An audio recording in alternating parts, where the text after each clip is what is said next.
Deer didn't eat my apple trees, but they're not exactly doing very well.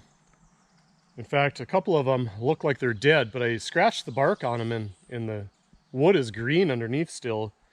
So I'm gonna cross my fingers and just hope that they're slow to get started. But it dawned on me last time when I did the video that I never told you guys what kind of apple trees I planted. So this one is a Freedom.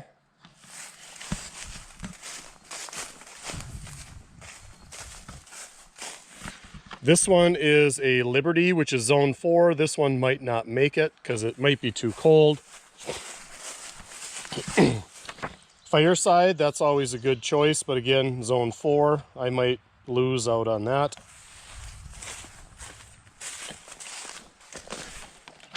And lastly, Goodland, which is zone 3. I should be okay in zone 3 here. I'm not sure how this is. Oh, it's green underneath, so let's hope that they're just slow. I've got all this green fencing. Again, my buddy Kyle came through for me, and I'm going to use this to go around the stakes after I get them pounded in. I got my pounder this time, so should be good to go.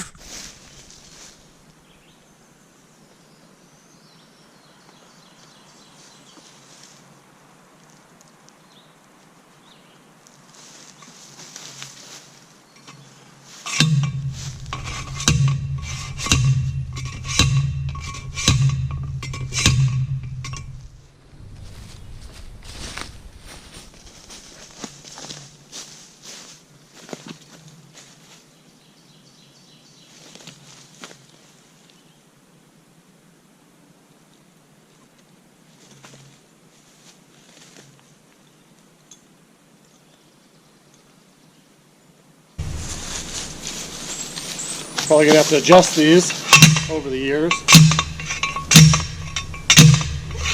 but it's just for now.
Well, one of the small towns that I drive through on my way home has a couple thrift stores, and I was driving by and they had some stuff outside and I noticed these baskets, so I stopped and I picked this one up for $3.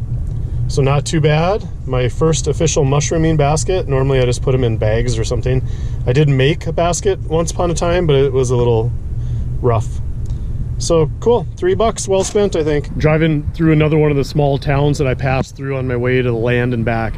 And I'm gonna check out this little antique store. I saw some snowshoes out here that I want to take a look at. I don't really need snowshoes. I have a pair, but I have like the real long ones and they're a little bit tougher in the woods. So let's take a look at what they have here.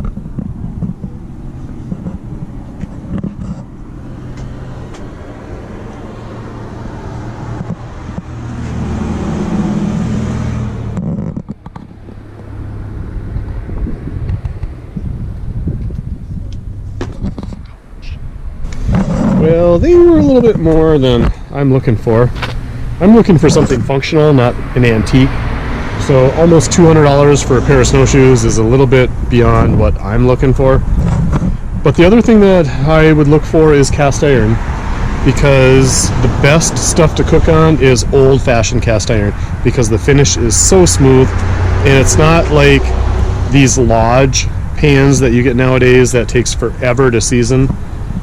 That old stuff was so satiny smooth, and it's already been seasoned, and it's just, sometimes you can find a really good deal on it. And I want to get a couple pans for the land that I can put some tin foil around and put in the fire and use like that. Oh my gosh, an old hoe for $19.95. You get these at auctions for like $1 all day long. Yeah, I'm thinking this isn't probably going to work out so well for me. Well, that's cute though.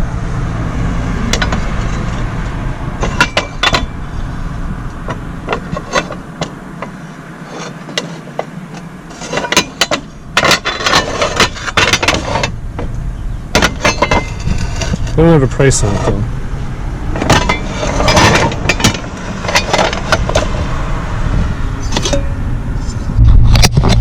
The other thing I'm kind of looking for when I go to these thrift stores or antique stores, not allowed, is primitive tools like a brace and bit or some things. If I want to learn some timber framing, there's some tools that would come in handy that are harder to get nowadays, and they're more old-fashioned tools. So that's something that I'm a little bit interested in, and so that's something that I might be looking for. Well, I learned a little bit more about cast iron at that shop, and the last shop that I bought cast iron at, I bought this little, I would say call it an egg pan, and it had a number 3 on it, and I think I paid about $15 or $20, $19 for it, and I don't know if I got a deal on it or not, but I know that when I go to buy brand new cast iron, it's somewhere between, it's around $20 a pan. So I don't mind paying $20 for a very nice condition old one, just because the quality is so much better. Well, the pan I bought before was on sale here for $40. Not on sale, but selling for $40. And apparently it's an unmarked Wagner, which means not much to me because I don't look for the stuff for the antique value. I look for the function. Sounds like I got a pretty good deal. But it's always fun to check out antique shops and thrift, especially thrift shops, because a lot of times you can get some older stuff that people think is just old junk, and it's really got some good use to it. You know, we talked about those snowshoes, and I could go buy an aluminum or plastic pair, but I just really like the old wood and rawhide snowshoes. It's the kind I've had, I got for Christmas when I was probably about, 14 years old, and here I'm almost 50 and I'm still using the same pair. There's just quality in some of the old stuff that you just can't find nowadays, and so it's kind of fun to look for the old stuff and reuse it and bring it back to life. One of the things that's inspired me on the timber frame stuff is like some of the joinery in the Cesardo's restaurant. If you look at like some of the big timbers that they use, like here, that's kind of what I'm thinking about doing for the woodshed. Something like that look.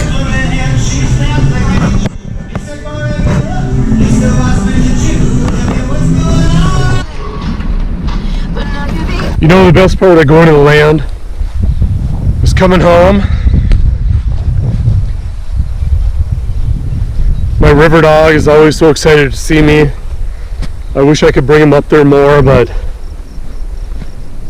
I don't know, he's just gonna chase bears right now. It's the bears have cubs and the wolves have pups. I don't know if it's a good idea.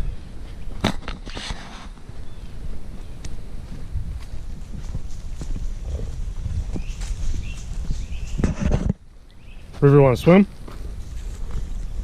River dog. Oh, the river is super high.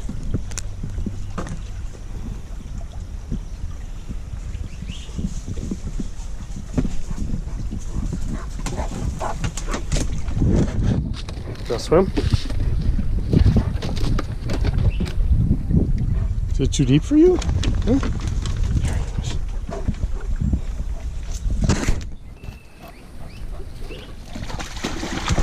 Good boy. Good boy. Are you swimming, huh? You know, my other shepherd used to love to swim here in the river. But River is more of a wading dog. Granted, the river's a little high and steep right now, or swift, but even when slow, he's never really liked to swim. Hi, buddy. How are you? Did you miss your papa? I think you did. Yeah, good boy.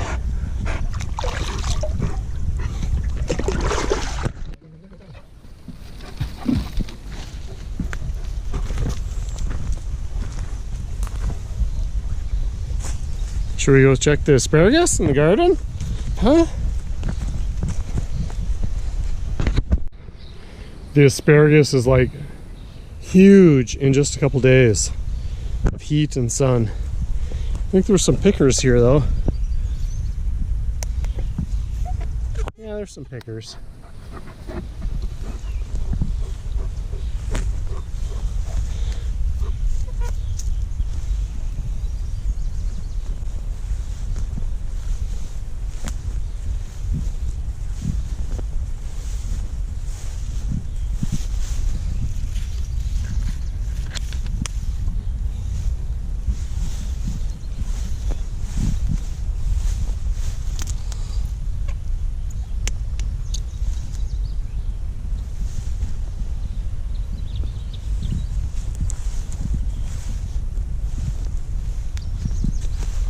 Wow, look at that big boy. Came up just in a couple days.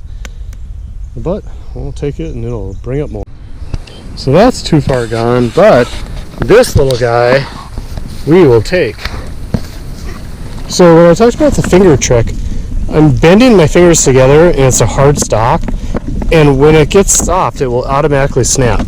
That's where you want to break it. Even when the stock is super high, you can still might be tender. Okay, so I think we harvested most of the asparagus. So another little batch there, that's good. You can see we missed a lot of it. It's already too far gone. Let's look at the garden.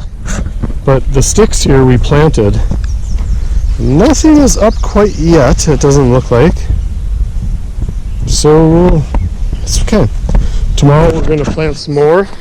That's one of my jobs on the list, is to plant the garden this week. These little wild spots are my native prairie flowers.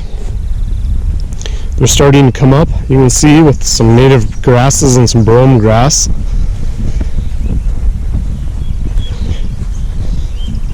You can see the little prairie plants in here. What do you think, River?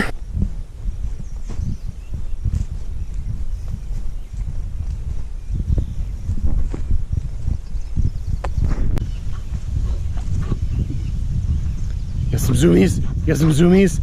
What are you doing, Goofer? What are you doing, Goofer?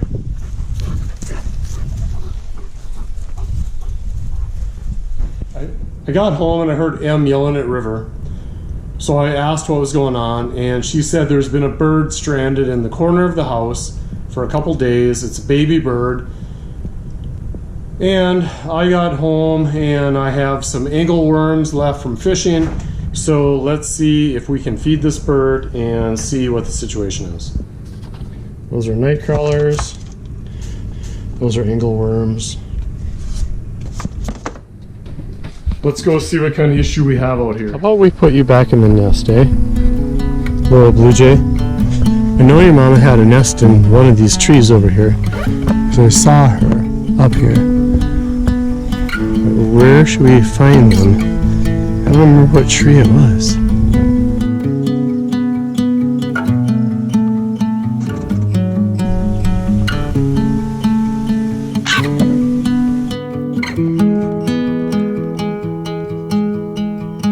I don't know what it means, but there's a smile upon your face, I see something shimmering in your eyes. So you're protecting your birdie. And they say if you wanna glimpse the future, you need space. And you said you'll put down your morning guns. Would you follow me to wonders? Take my hand and walk beside me in a world of thunder. Fear is an imposter. When you look at me this way, I find it hard to not